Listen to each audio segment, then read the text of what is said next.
21st Platoon. Hard drop. Secure our landing zone. Understood. Over the target in 5. Hang on to your helmet.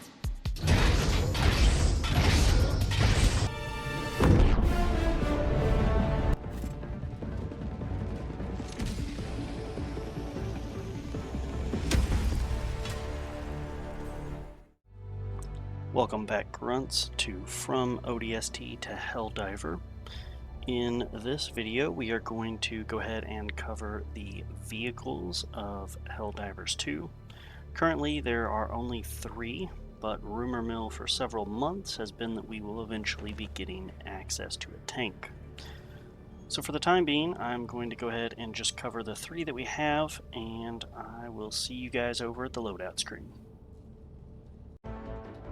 Here we are at the loadout screen, and if we go into the supply section of our ordinances, we go ahead and go to the very bottom here, and you can see there are 3 vehicles here. They all have the item trait of vehicle.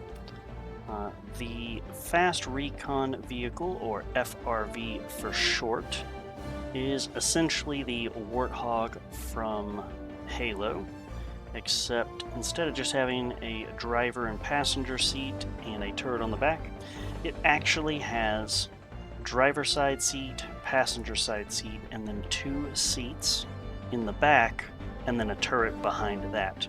So it is the truck version of the Warthog, perhaps.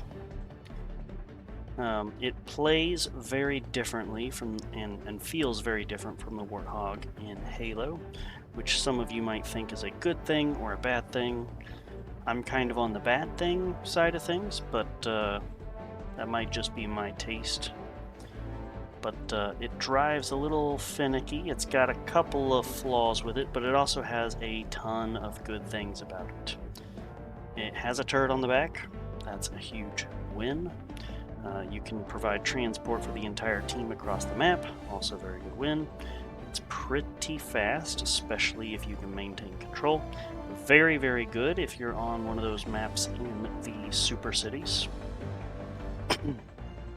Yeah, I'll go ahead and add this to the loadout, and we will see it in-game in a little bit. Additionally, we have the XO-49 Emancipator exosuit, which has the additional traits of explosive and anti-tank. Now, the Emancipator exosuit, if you are coming from Halo, is very, very similar to the Mantis, which was introduced, I think, in Halo 4. It's a giant exosuit. It has 2 different weapons on it, and we can look here, the XO-45 Patriot exosuit. Similar traits with explosive and anti-tank, but has medium armor penetration as well. These essentially function the exact same, but their arsenal is different. So they have different weapons on the left and right arm. The Emancipator has 2 auto cannons, which we showed off in a previous video. Dual wielding auto cannons, pretty good fire rate, a decent chunk of ammo, very, very strong. It's a very good vehicle. It is only pilotable by 1 person, however, so keep that in mind. The Patriot suit has a rocket launcher in one hand and a heavy machine gun in the other. Also, equally very good. Both of them have about the same rating, I would say, on my end, as far as I could swap either one out and it's all going to be the same. They do play a little different. The rocket launcher is stronger than the autocannons, and the heavy machine gun is probably more efficient at sweeping up the smaller mobs. But the dual autocannons are very, very, very strong. So they're both pretty good. I also think that you're not allowed to take both of the exosuits into a mission. Yeah, so when I pick one or the other, it's going to swap it out in the loadout.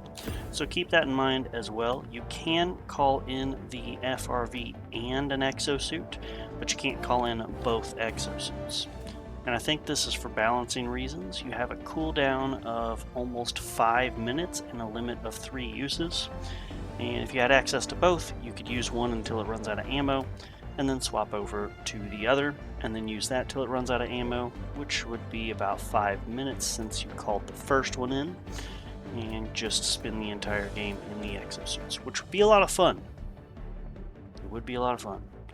But as you can probably tell, if you're in a gigantic, heavily armored thing with guns strapped on both sides and the ability to stomp your enemies, there's not a lot that the Terminids can do about it. There is a lot that the entire arsenal of the automatons can do about it, and there's also a lot that the ranged enemies in the Illuminate can do about it. There's the major downside of both of the exosuits is their vulnerability to gunplay. If an enemy shoots you in the arm, it can blow your arm off, though it does take quite some time, or the right arsenal.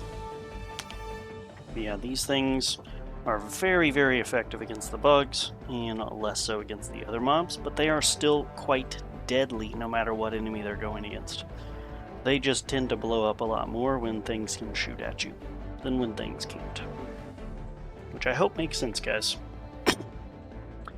Alright, now that we have covered kind of what we're dealing with over here, I'm going to go ahead and jump in the mission and show off the FRV and the Emancipator. I'll see you there, guys. Alright guys, we are in game now. I'm going to go ahead and call in the FRV right now. And you can see when I call it in here, it's got a couple of seconds before it actually arrives. We can look up and see. There it is. It will try to drop this off close to the beacon, but I don't think that I've ever seen it actually drop it directly on top of the beacon. So keep that in mind if you are calling it in on a less flat surface than this. You could have some issues about where it lands. Now, to enter it, all you have to do is hit the A button, and then driving, you hit the right trigger. You'll notice a couple of different things about this. It has a drive, first and second gear. It is particularly not great at running over enemies. If you let go of the gas, it will continue to drive like a real vehicle, not much like the Warthog from Halo, where it only drives forward when you want it to. This really is just like a real vehicle. So keep that all in mind when you're doing things. The left trigger is reverse, the right trigger is drive.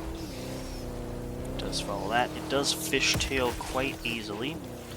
It does run over smaller enemies pretty well.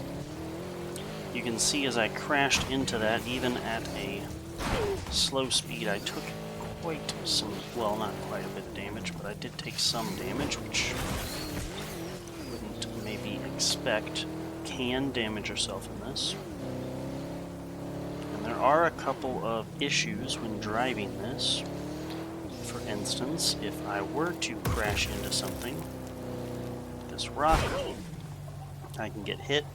But additionally, if someone is in the turret in the back when you crash, they will get flung from the turret, which is a bit of an issue. You'll notice that this thing does not stay parked, it just kind of continues to drift a bit, and it will actually go for quite some time. You may also notice from the bottom left here that this turret does not have infinite ammo like in Halo. So if you're expecting something like that, you are in for a rude awakening. And you also don't have a scope zoom in with this machine gun, but you can just light them up crazy like. This is the heavy machine gun, so it is quite powerful.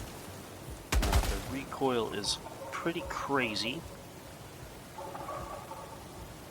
So there is that, but this is a very, very strong heavy machine gun.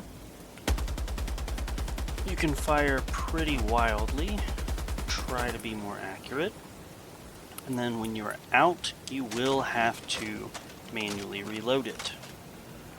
You can see that it takes a little bit of time there.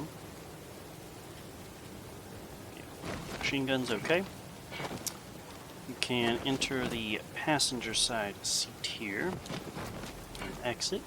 If you're inside, in general, you're not going to take a lot of damage from several things, and you won't get flung from the vehicle if you're in one of these side seats or the back seats.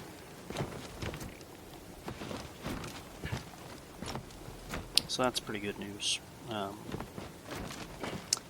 Yeah, you can shift gears as well, and now if there aren't any enemies around, try to remember. Yeah, the bumpers. The bumpers can swap you around in gears. You can see max speed at 1 is not much compared to max speed at 2. If I go to drive, I think I can even get faster than that. Let's turn this sucker around and see.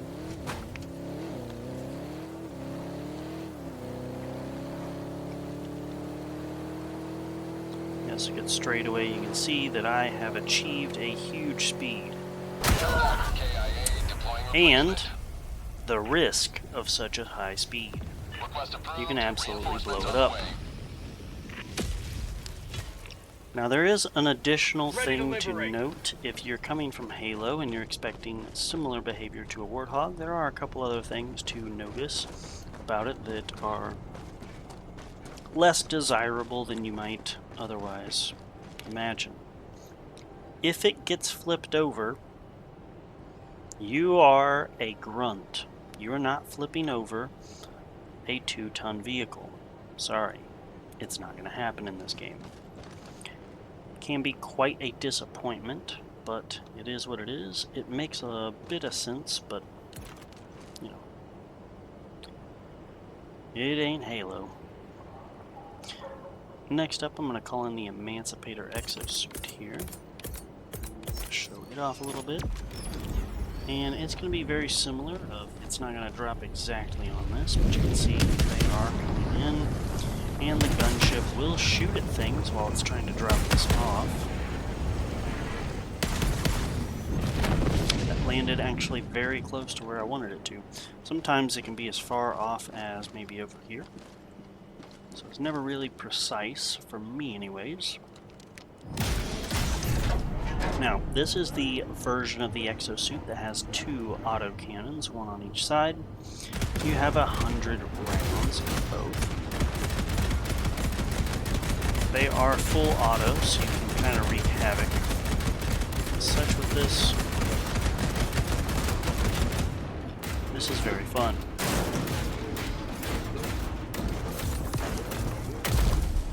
You will also note that if you hit the right click on the thumbstick, you can crush things right in front of you. You will notice that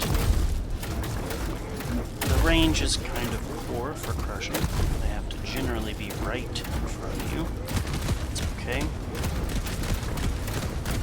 The dual autocannons is really where it's at, though you can definitely go into battle with no ammo, just trying to step on things. Obviously, that's not going to be as effective, but it's definitely not the end of the world. It's actually not that bad. You'll have to play test with it a little bit yourself, and I don't believe that any armor passives that increase your melee damage are going to affect your exosuit. I think it only applies to your personal attacks. Just keep that in mind as well. You have ignited the torches of liberty. These are very strong. The autocannon in general is very good. Yeah, that's about all I have to say about this. And also, your exoskeleton is probably not going to be this color scheme. I think I have a skin unlocked for it, so expect yours to not look exactly like mine. But it's just a skin. It's not anything to affect performance or gameplay. So,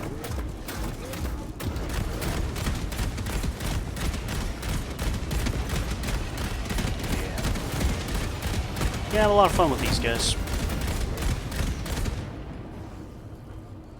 Alright, I'm gonna go ahead and get back on ship and cover the next mech. Alright, we're back at the loadout screen here. Back down here. We did not cover the Patriot exosuit. This is with the rocket launcher and heavy machine gun. So I'm going to go ahead and hop in game now and show that off. Alright, we are back in the game here.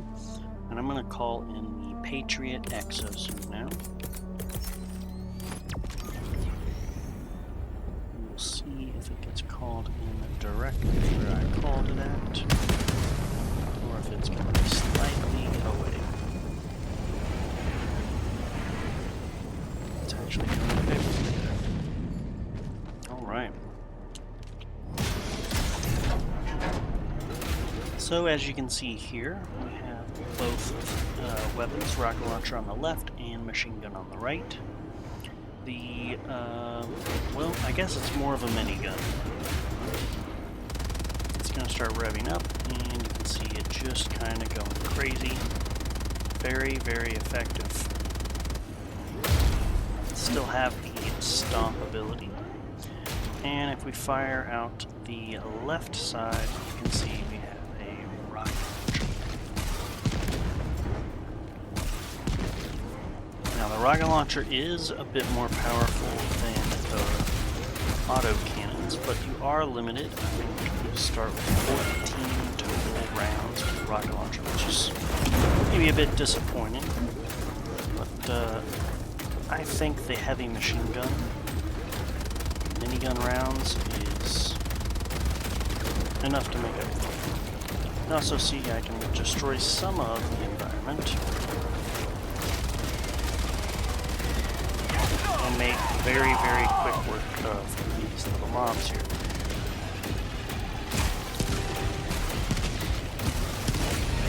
Democracy has been well delivered. May your extraction be swift.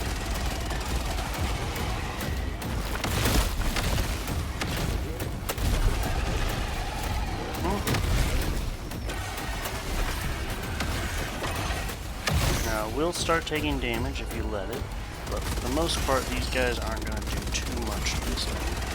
For the case of democracy. You can definitely stomp them into oblivion.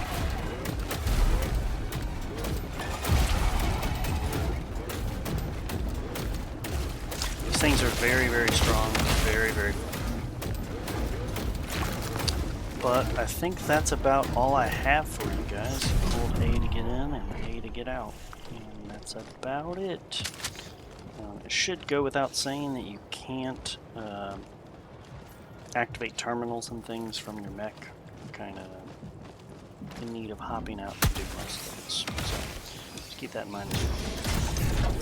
And that's about it, guys. I think it's a very fun playstyle to have these guys load out and rely on them for the most part, and then maybe have some builds where you specialize in something else when you hop out. Pretty good stuff. Hopefully this was pretty informative and you guys learned some stuff. But yeah, I think I'm going to call the video here, guys. Good luck out there, and I will see you here in like 2 weeks. Hey guys, thank you so much for watching this episode of From ODST to Helldiver. If you found any of the information in this video useful, please go ahead and leave a like. And if you have any questions about anything, you want some clarification, or maybe you want to sync up in-game, go ahead and leave a comment down below, and maybe I can add you. We can get a couple of games together. And if you want to see a couple of more videos like this, why don't you go ahead and subscribe? That would really, really be appreciated. And hopefully this video gets you guys a little bit more prepared for when this inevitably drops on the Xbox. I hope everybody watching sees so many similarities between the Helldivers and the ODSTs. They're pretty much doing all of the same things. And I do find this game is, without a doubt, one of the greatest Halo games in the last 10 years. Alright guys, thanks for watching, and I will see you guys next time.